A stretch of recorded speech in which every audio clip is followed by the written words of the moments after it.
This here is a viewer's very dirty gaming PC. Now, for those who are not familiar with what we do here in the Pcdc playlist, I reach out to the local area in and around Orlando, Florida, and offer to clean viewers' systems for free. I do not charge a dime so long as they're okay with me filming the process. I can monetize these videos, that's how I make my money, so I don't feel like rolling over any of that cost to the viewer who's already gracious enough to loan me his or her system. Now, this one here is definitely in need of a deep cleaning. You can see that pretty much every nook and cranny is filled with either dust or cobwebs or something in between. And the case is an old HP Pavilion one that we will be replacing. I'm gonna make an effort though to not upgrade anything else in here, because at the end of the day, if I upgrade too much, it's like, well, what's really the point? If you're upgrading with new, clean components, you didn't really have to do much deep cleaning to begin with.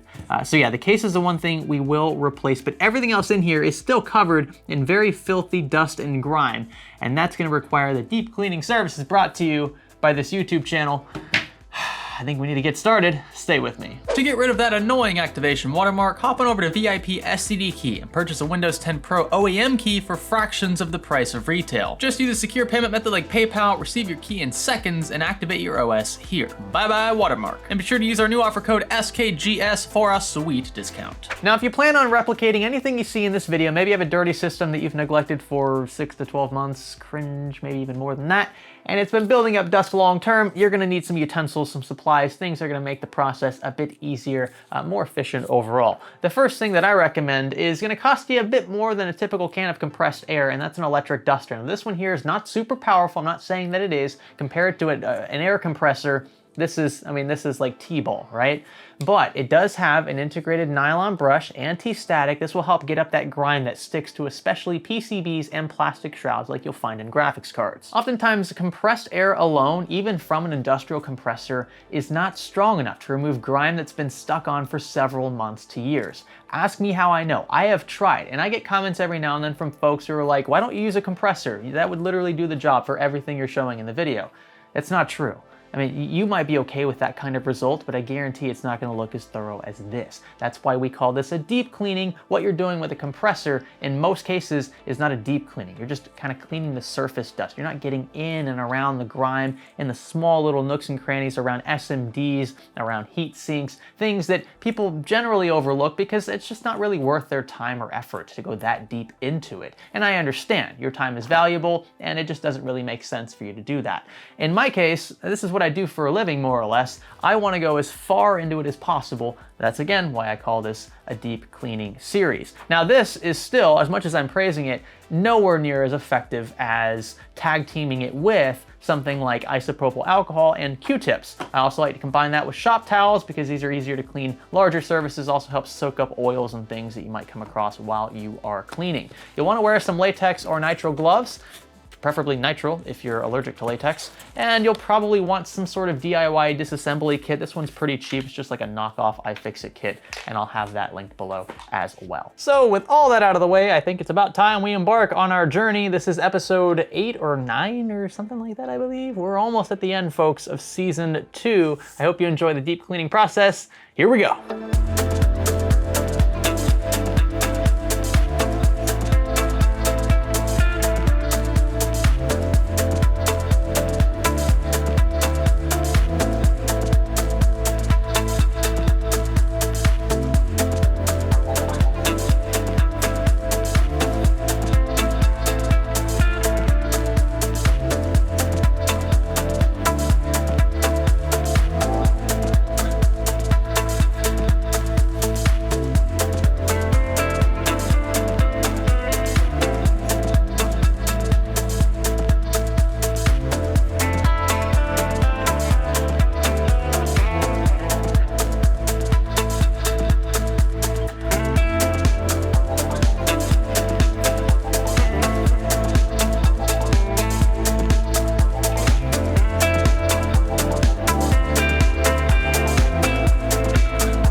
And all right, we have thoroughly deep cleaned literally everything in this build, and I've decided to make a few changes. First off, I mentioned earlier in the video that I was going to be upgrading this case.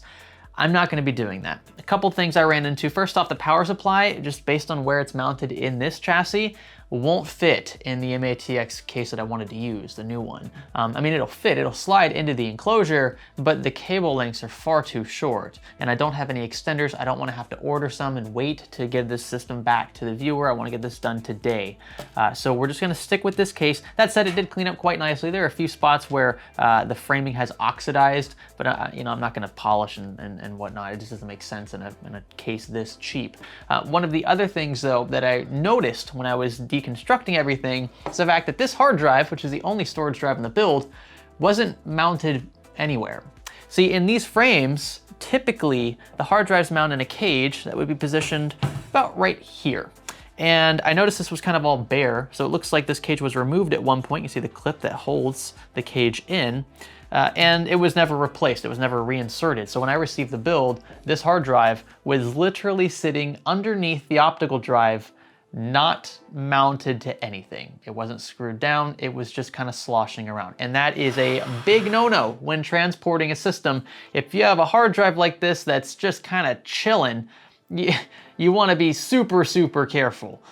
You can't treat these like SSDs, right? These have physical platters, moving components that are very easy to break. So I'm not even sure if this hard drive's gonna work anymore, and I'm gonna have to let the owner know. There's nothing I can do. By the time we realized that it was just kind of sitting in there, I had brought it in. I was wondering, I was like, what's kind of sliding around in there? Yeah, worst case scenario there. So I'm going to be throwing in a 1 terabyte SSD, might be a 500 gig SSD from Crucial. I'm not gonna put anything on it, but I will connect it to the system so that this owner can at some point, if he or she desires, install an operating system on it or migrate the data from this hard disk drive over to that SSD. Not only will it be much faster, but then you won't have to worry in the future about this thing getting sloshed around. Yeah, kind of cringe. So with those explanations out of the way, it is time to finally reassemble everything, starting first with the case. Here we go.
would you look at that? We started with a pretty rough OEM, dust everywhere. This case was caked in it, as were the primary components, the motherboard, the CPU itself was actually covered in dust, which is kind of hard to do because it's usually covered entirely by a CPU cooler. And the graphics card looked pretty rough as well. We've restored all of it, and you can see that transformation here on camera.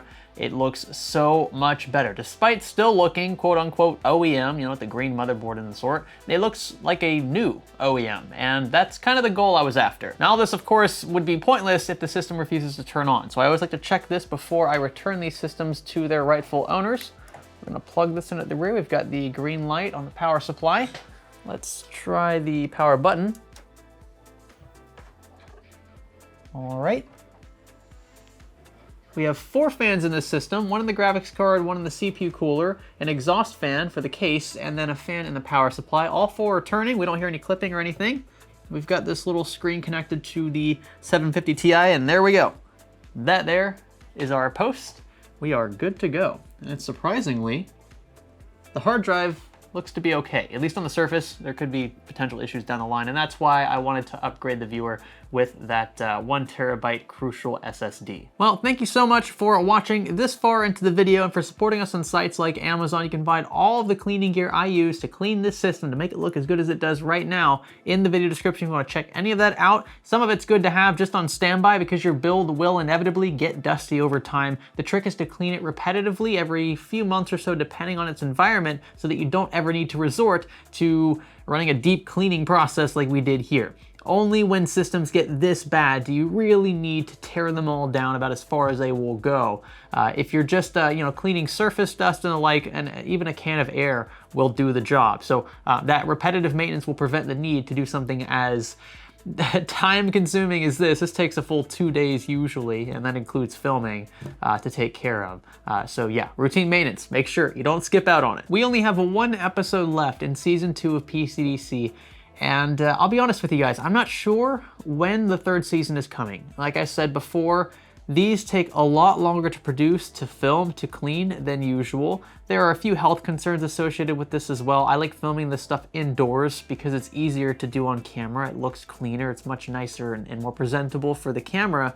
But at the end of the day, it's starting to catch up to me. I breathe in a lot of this dust. I do have a respirator, but I don't like wearing that indoors for long amounts of time. And yeah, so what I did was I bought one of the, what is it? It's a Medify Air. I'm not plugging it, but it's an air filter type thing. It's a pretty big one. And that's helped quite a bit with the dust buildup here in the office. I do deep clean after every one of these episodes. We have a video showing how thorough I am with the cleaning process here in this room. But at the end of the day, it's still a lot. And it's a lot of effort and labor that goes into these kinds of videos, so it's difficult to keep up as quickly as we do with playlists like the Fix or Flop series. That one's been doing quite well as well, but that one is one that, I mean, I can troubleshoot a build in a couple of hours, right? This takes 2 full days. So if I'm getting similar view counts on both, I'm more inclined to continue Fix or Flop because I can push more videos out in that series than I can this here. And we just don't have a lot of super dirty systems in the Orlando, Florida area that need to be cleaned anymore, it seems like. A lot of the submissions we're getting are just not very dirty. I think they just either want the attention or they maybe want free components or what have you. And that's fine, it's not illegal, no one's stopping you from trying.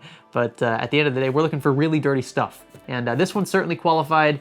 It's much better looking now. So if you live around Central Florida and you're willing to drop off your system for a few days to allow me to clean it for free, and you think your system is dirty enough, it needs to be at least as dirty as this, or dirtier, the dirtier the better, frankly, send my wife an email. Her email is in the video description. It's lisa@salazarstudios.org. She goes through dozens of them every day, it seems like, and most of them just are not dirty enough. So if you have a really dirty one and you don't want to have to pay anybody to have it thoroughly cleaned, then yeah, send her an email. That's what we're waiting for. With that, if you guys enjoyed the video, be sure to give us a thumbs up. I would appreciate that. Leave a comment down below and consider subscribing if you have not already. My name is Greg. Thanks for cleaning with me.